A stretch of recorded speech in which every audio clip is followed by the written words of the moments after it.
Hello friends, welcome to target and goal. Friends, घटना चक्र pointer world geography में आज का अपना टॉपिक है ज्वालामुखी। तो आज पढ़ते हैं हम ज्वालामुखी। इसके पहले हमने कई वीडियो बनाए हैं, तो आप वो भी देख लें वर्ल्ड जियोग्राफी के। इसके बाद इंडियन जियोग्राफी है और पॉलिटी है या फिर साइंस है। तो इसमें आपको अगर प्लेलिस्ट में आप जाएंगे तो आपको सब विषय की पॉइंटर, घटना चक्र पॉइंटर मिल जाएंगी फ्रेंड्स। तो वो भी आप ज़रूर देखें, वे आपके लिए काफ़ी हेल्पफुल होंगे। तो चलिए आज का टॉपिक शुरू करते हैं, ज्वालामुखी। इसके पहले फ्रेंड्स बता दें कि यदि इस चैनल से आप जुड़े नहीं हैं तो इस चैनल से ज़रूर जुड़ें और वीडियो अगर अच्छे लगे तो इनको लाइक भी करें। ज्वालामुखी, तो देखिए ज्वालामुखी है क्या। इसको अगर हम साधारण सी भाषा में देखें तो ज्वालामुखी जो शब्द है यही बता रहा है कि ऐसा मुख जहाँ से ज्वाला निकले उसे हम कहेंगे ज्वालामुखी। तो ये जो ज्वालामुखी होते हैं ये एक छिद्र होता है धरातल पर, जहाँ से लावा, गैसें, इस तरह की ये पदार्थ निकलते हैं।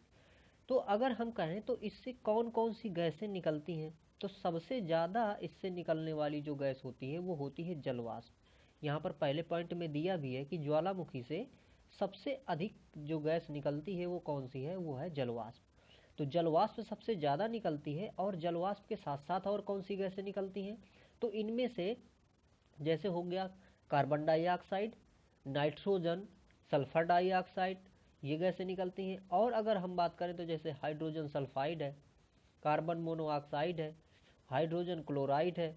इस प्रकार से बहुत सारी जो गैसें हैं वो ज्वालामुखी से निकलती हैं।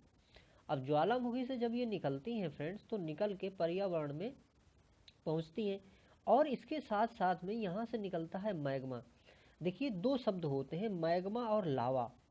तो जब वो पिघला हुआ जो पदार्थ है, जब वो धरातल के अंदर होता है फ्रेंड्स, अंदर, तब उसको क्या नाम देते हैं, मैग्मा। इसके बाद जब वो बाहर निकल आता है तो इसका नाम हो जाता है लावा। तो ये पदार्थ जो अंदर है, गर्म पदार्थ, इसे मैग्मा कह के बाहर आ जाएगा तो उसको हम क्या कहेंगे, लावा नाम देंगे। अब देखिए ज्वालामुखी फटते क्यों हैं, इसका अगर हम साधारण समझें तो हमारी पृथ्वी के अंदर, पृथ्वी चूंकि गर्म है, देखिए तो गर्म होने के कारण इसकी अंदर सारी स्थिति ठोस नहीं है।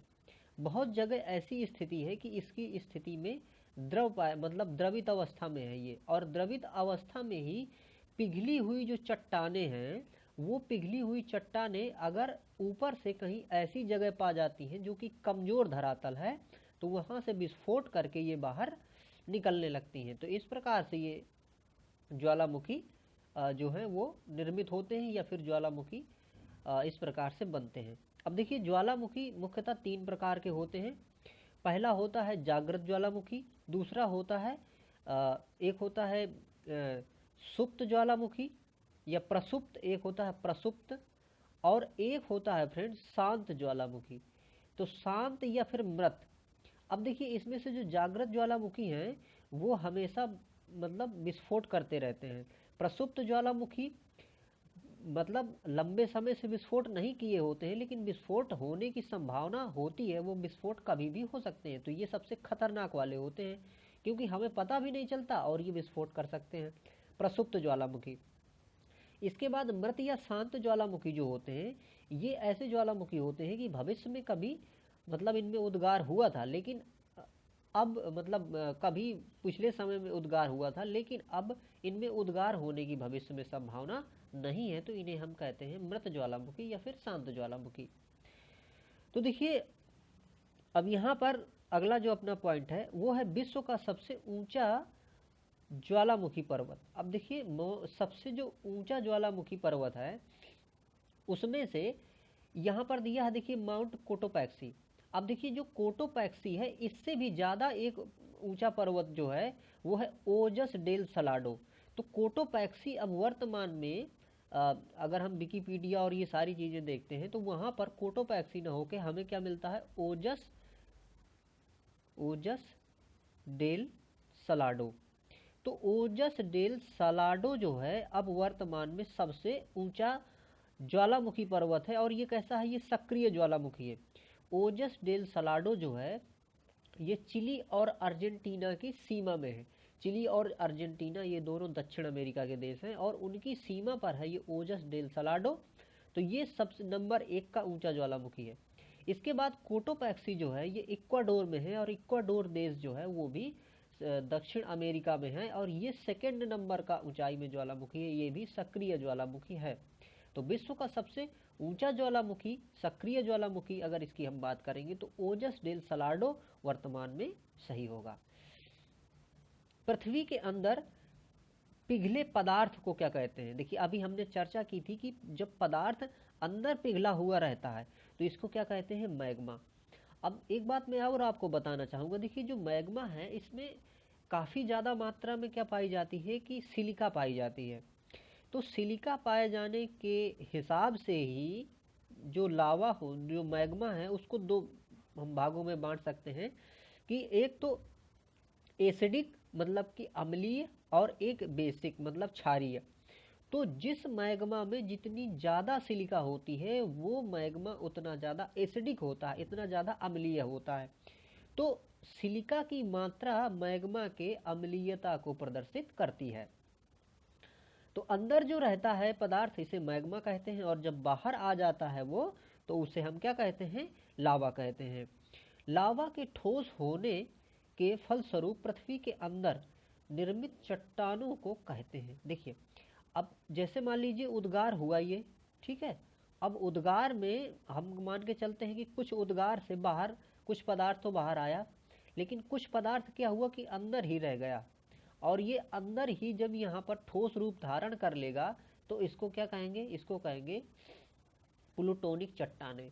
तो सारा का सारा पदार्थ बाहर न निकल के कुछ पदार्थ अंदर ही क्या हो जाता है? ठोस रूप में जम जाता है, जिसको हम प्लूटोनिक चट्टानें कहते हैं। ज्वालामुखी उद्गार नहीं होता है कहाँ पे? बाल्टिक सागर पे। देखिए अब ये जो बाल्टिक सागर है ये यूरोप का क्षेत्र है, एक सागर का नाम है ये बाल्टिक सागर, छोटा सा सागर है। तो यहाँ पर क्या है कि वोल्केनो जो है वो नहीं है, मतलब यहाँ ज्वालामुखी का उद्गार नहीं होता है। माउंट एटना पर्वत कहाँ पे है? देखिए माउंट एटना ये इटली में है। इटली का एक द्वीप है जिसका नाम है सिसिली। तो सिसिली में है एक्चुअली ये माउंट एटना। और ये कैसा है? एक ये जागृत ज्वालामुखी है, मतलब ये एक ज्वालामुखी है। ज्वालामुखी पर्वत Mount Saint Helens, Mount Saint Helens ये कहाँ पे है? ये है यूएसए में। मौना लोआ एक सक्रिय ज्वालामुखी है, ये कहाँ पे है? हवाई द्वीप में। और हवाई द्वीप कहाँ पे है? अमेरिका में है। और जो मौना लोआ है फ्रेंड्स, ये क्षेत्रफल की दृष्टि से सबसे बृहद सक्रिय ज्वालामुखी है। तो अगर ये जानने की बात करें कि विश्व का सबसे बड़ा सक्रिय ज्वालामुखी कौन सा है तो वो कौन सा है? मौना लोआ, जो कि यूएसए का है। आकार की दृष्टि से पृथ्वी का सबसे बड़ा सक्रिय ज्वालामुखी, ये देखिए अब यहाँ पर आया ही सीधे सीधे ये हवाई द्वीप में स्थित मौना लोआ। तो आकार की दृष्टि से सबसे बड़ा सक्रिय ज्वालामुखी यही है। सक्रिय ज्वालामुखी है तो सक्रिय ज्वालामुखी में जैसे देखिए कोटोपैक्सी है, एटना है, फ्यूजियामा है, विसुवियस है। तो ये सारे ज्वालामुखी कैसे हैं? सक्रिय है।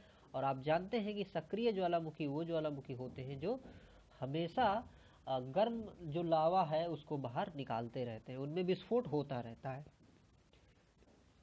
अफ्रीका का सर्वाधिक या सर्वोच्च पर्वत शिखर, सबसे ऊंचा पर्वत शिखर माउंट किलिमंजारो अवस्थित है। ये कहाँ पे है? तंजानिया में है। तो तंजानिया में है माउंट किलिमंजारो, जो कि कहाँ पे है? अफ्रीका महाद्वीप में है। किलिमंजारो एक है, क्या है? ये भी एक वोल्केनो है, मतलब कि एक ज्वालामुखी है जो कि कहाँ पर है? तंजानिया में है किलिमंजारो। ज्वालामुखी जिसे भूमध्य सागर का प्रकाश स्तंभ कहा जाता है वो स्ट्राम्बोली। देखिए स्ट्राम्बोली भी कहाँ पे? इटली में है। अब जो इटली है, इटली का काफ़ी पोर्शन अंदर की ओर कहाँ पे घुसा हुआ है? भूमध्य सागर में। तो ये भूमध्य सागर में ये जो ज्वालामुखी है ये फूटता रहता है जब तो यहाँ काफ़ी ज़्यादा प्रकाश काफ़ी दूर तक दिखाई देता है इसकी मतलब चमकदार गैसों की वजह से। तो इसलिए इसे हम क्या कहते हैं? भूमध्य सागर का प्रकाश स्तंभ। तो स्ट्राम्बोली भूमध्य सागर का प्रकाश स्तंभ कहलाता है। संसार का सबसे सक्रिय ज्वालामुखी ये कौन सा है? किलायु। अब देखिए जो किलायु है फ्रेंड्स, ये यूएसए में है।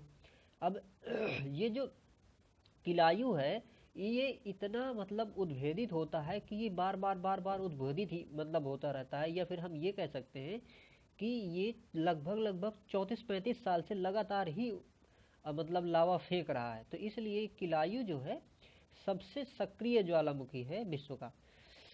अब यहाँ पर देखिए हमें मिलान करना है सूची 1 से सूची 2 का। सूची 1 है एटना। तो एटना ये ज्वालामुखी है, ये कहाँ पे है? सिसिली में है। और सिसिली कहाँ पे है? इटली का ही एक द्वीप है। विसुवियस ये कहाँ पे है? ये भी इटली में है। एरिबस ये कहाँ पे है? रास द्वीप में है। कोटोपैक्सी कहाँ पे है? इक्वाडोर में है। पुनः देखिए सूची 1 को सूची 2 से मिलान करते हैं। माउंट रैनियर, माउंट रैनियर कहाँ पे है? यूएसए में। एटना कहाँ पे है? इटली में है।